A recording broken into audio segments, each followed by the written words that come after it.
rappelle surtout les 4 jours qui ont précédé cette journée de compétition parce que je pense que pour la première fois de ma vie, j'ai été confronté à un problème de poids qui m'était inconnu.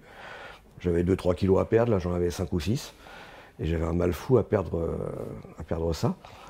Et les 4 derniers jours, j'ai dû avaler chaque matin un thé et un œuf à la coque. Donc j'étais dans un état physique lamentable. Je disais à Pierre Herman, je peux pas combattre, c'est pas possible. Alors, il m'a dit, bon, tu la fermes et tu bosses. Et puis, bon, je suis arrivé, je faisais le poids, je sais pas comment, le matin de la pesée.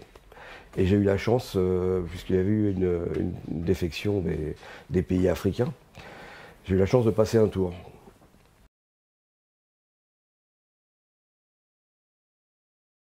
J'ai passé un premier tour très difficile contre un Américain, Buris, qui avait battu Nevzorov lors des pré-jeux.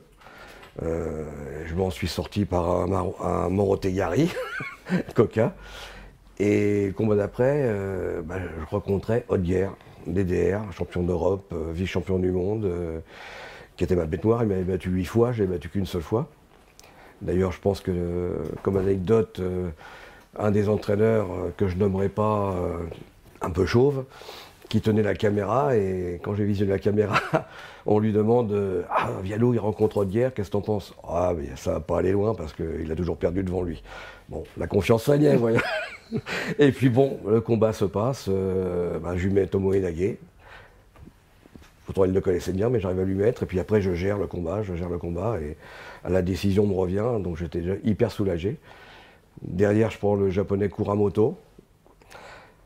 Un bon combattant, mais c'était pas un combattant exceptionnel comme j'avais pu rencontrer des gens comme Nomura ou Minatoya par exemple. Et puis je perds sur un petit avantage, un Seoinage qui n'est pas compté, mais ça suffisait. Quand j'y repense, je me dis j'ai peut-être laissé passer ma chance là parce qu'il était accessible. Et puis donc je suis repêché. Et pour la 3e place, je rencontre l'anglais Morrison que j'avais déjà battu. Et là, j'étais vraiment très, très décontracté, très confiant.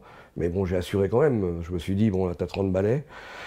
C'est ta dernière chance. Assure un petit peu quand même. Donc, j'ai pas fait le show. Hein. J'ai pas fait le show comme je voulais le faire d'habitude. Et donc, je crois que j'ai gagné 3 coca. Et donc, après, c'était un grand soupir de soulagement. C'était pas une joie, c'était vraiment un soulagement. Ce qui m'a touché, c'est quand je suis sorti du tapis, c'est Jean-Paul et Jean-Luc qui sont venus m'embrasser. Ils étaient passés à côté, mais c'était les leaders. Et c'est eux qui sont venus tout de suite m'embrasser. Et là, j'ai dit, ouf, c'est fini. Ouh, le regard des autres. Le regard des autres. Pour moi, pas grand-chose, mais le regard des autres, après, on s'en rend compte au fil des années. On est toujours le médaillé olympique français du judo en 76. Toujours. Toujours. On s'attend un petit peu à être mangé tout cru. Et puis, c'est un périple, déjà 4 jours de voyage. Avion, train, bateau pour aller jusqu'à Yokohama. Et on débarque là au Japon. Et le premier entraînement qu'on fait, c'est au Kodokan. C'est un samedi et il y a une préparation pour les championnats universitaires. Et Pierre Albertini demande à ce qu'on soit entâté avec les sélectionnés japonais. Et là, en face de nous, il y a, je sais pas, 300 judokas. Et au coup de tambour, ils se précipitent tous vers nous. Ils se battent presque pour nous choper. Et donc, là, ça commence. Et c'est dur et c'est pas le pire, parce que le pire, il va commencer après. Et là, on découvre Meiji. Meiji, c'est une quarantaine de combattants, 100 kilos de moyenne. Il n'y a pratiquement pas de léger. Et c'est des combattants comme Uemura, comme Suma, enfin des titres de champion du monde, à n'en plus finir. Et là, c'est vraiment horrible. C'est vraiment horrible. Pendant 3 heures, on fait des serpillères. On a vraiment souffert. On a appris ce que c'était que la dureté à l'entraînement. C'est vraiment ces stages qui ont formé, qui ont soudé cette équipe. Vraiment, parce qu'on vivait, on vivait vraiment en vase clos, hein. On dormait sur les foutons alignés les uns contre les autres. Enfin, c'était vraiment très, très rustique. Le seul submédical, c'était Jean-Claude Brondani, qui était étudiant en médecine. Il n'avait pas encore tout assimilé, hein, donc c'était difficile. Et puis en 68, il y avait aussi les événements barrières douanières. Donc Pierre Albertini avait une somme d'argent qu'il ne pouvait pas dépasser parce qu'on ne recevait pas d'argent de France. Ou alors on recevait des petits billets cachés dans les enveloppes, mais sinon il fallait se restreindre au niveau de l'alimentation, etc., etc. Donc c'était quand même une période très très difficile, mais très enrichissante.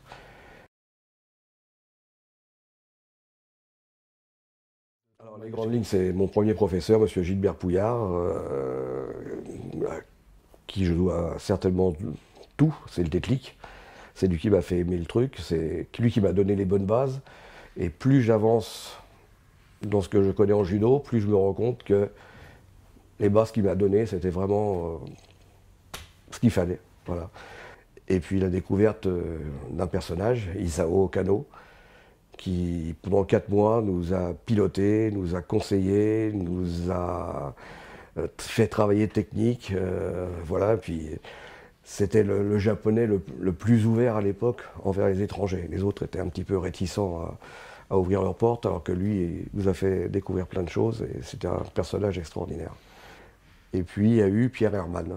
Pierre Hermann qui est arrivé juste avant les Jeux, qui lui avait une approche un peu plus déjà scientifique de l'entraînement, et qui nous a aussi apporté beaucoup, et aussi qui avait une empathie pour ses athlètes. Je pense que s'il n'avait pas été à Montréal, j'aurais peut-être pas fait ce que j'ai fait. Je vais parler de ma catégorie, hein, parce que bien sûr c'est ma catégorie. Alors que j'ai eu la chance de ne pas le rencontrer en compétition, c'est Minatoya. Parce qu'il était une génération un petit peu avant la mienne. Je l'ai testé à l'entraînement, vraiment c'était un monstre. Et naturellement, je vais me citer les Japonais en premier, hein. Nomura, l'oncle de Tadahiro, Toyokazu, qui était vraiment un combattant très dur, méchant à l'entraînement. Bon, maintenant on est copains, mais à l'époque, on n'allait pas boire un verre ensemble. Il y a eu Tsuzawa, un élève d'Okano, qui était aussi fantastique. Et puis parmi les non-japonais, bah, il y en avait aussi un paquet quand même, hein, qui m'ont bien emmerdé pendant ma carrière. Bah, Nevzorov, Dvoinikov, Hodger, Kruger, les DDR, Zalkowski. Bon, ils étaient un peu plus abordables, mais ils m'ont quand même bien pourri la vie aussi, hein. Alors, je pense que le plus talentueux, c'était Christian Desmet. Et Christian Desmet, bon, il a quitté la compétition un petit peu tôt. Ça a quand même été un soulagement parce qu'il était vraiment très très doué. C'était le frère d'Armand. Armand était rustique et lui, c'était quand même un artiste, hein. Il était très doué. Et puis il y a eu naturellement mon binôme de l'époque, Gérard Gauthier, avec qui on a fait une bonne partie de la carrière, Pierre Guichard. Mais je reviendrai surtout, c'était Christian Desmet pour le talent pur qu'il avait. Il y en a qui ont dit que l'entraînement c'est une souffrance, etc. Moi je ne l'ai jamais pris comme ça. Bien sûr que c'est dur. Mais le matin j'y allais parce que voilà, j'avais envie d'y aller, ça me faisait plaisir de m'entraîner. Même si des fois on partait, on était un peu blessé, on était fatigué, mais et le jour où on se dit faut y aller, non, je crois que c'est la fin, c'est le signal. Et je découvre quelque chose quand même, parce que c'est vraiment l'éclosion. Alors, entraîneur, c'était difficile parce que c'était entraîneur pendant des stages. Il n'y avait pas d'entraînement quotidien à cette époque-là. Donc les filles, je les avais 15 jours, une fois de temps en temps, et suivies en compétition. Donc c'était un petit peu compliqué. Et puis les filles, elles voulaient s'affirmer, etc., etc. C'était pas toujours facile. Je pense qu'il y a des gens à côté de moi là, qui pourront le confirmer. Il y avait aussi certaines tensions dans l'équipe, il y avait des groupes, c'était pas évident, il y avait les proches qui étaient aussi très présents, surtout pendant les compétitions. Donc c'était difficile à gérer entre le coaching des tribunes et le coaching sur la chaise. C'était pas toujours facile, mais bon, c'était une période, voilà, j'avais des filles en club, donc Je savais qu'elle pouvait faire du judo quand même, hein, voilà. Non, mais c'était quand même une découverte, et c'est pas du tout le même fonctionnement que chez les garçons, quoi. Et caractère, une fille c'est une fille, hein. Quand ça veut pas, hein. C'est difficile, hein. Non, c'est les relations, surtout les relations entre elles. Je pense que c'est beaucoup plus compliqué que chez les garçons. Les garçons, quand ils ont quelque chose à dire, ils vont le dire devant. Les filles, c'est un peu plus... voilà. Et moi, je bascule avec les juniors. Et là, c'est mon premier binôme, puisque je suis associé à Kyoshi Murakami. Et là, c'est une période, j'ai eu la chance d'avoir des gens exceptionnels. Donc, bon entraîneur, parce qu'on a des gens exceptionnels. Quand on a des bourricots, ça devient dur, mais quand on a des gens du genre de Traîneau, de genre de Jean-Louis Gémon, Pascal Taillot, David Douillet, Bruno Carametta, c'est beaucoup plus facile. Et on a vécu une période fabuleuse avec Kyoshi, avec ces juniors-là. Le judo, c'est ma vie. Le judo, moi, au niveau scolaire, j'étais pas très brillant non plus, j'étais pas très motivé. Donc je peux dire que le judo, ça a été mon université. J'ai découvert pas mal de choses grâce au judo. J'ai découvert le monde entier. J'ai découvert des personnages, des cultures. Et je crois que tout ce que je sais maintenant sur la vie, je pense que je le dois au judo. Et aux personnes que j'ai rencontrées grâce au judo. Je me souviens d'un mot de mon professeur. Je suis passé ceinture noire à 15 ans et demi. Au collège ceinture noire, où à la FGT. Et mon premier prof m'a dit, Patrick, un jour vous serez 5e dan. Et à l'époque, il y avait 2 5e dan en France, c'était Henri Courtine et Bernard Pariset. Et pour moi déjà, c'était quelque chose, c'était un sommet, c'est quelque chose d'inimaginable que j'arrive à ce grade-là. Donc voilà, le parcours, c'est extraordinaire. Quand on est gamin, on ne peut pas s'imaginer qu'on va arriver là. Mais je le prends comme une reconnaissance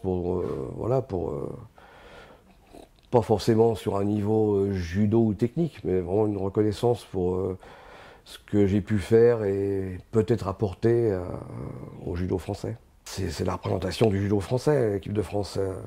On se doit d'être performant, on se doit d'être exemplaire dans le comportement, on se doit de représenter notre fédération et notre pays de la meilleure des façons.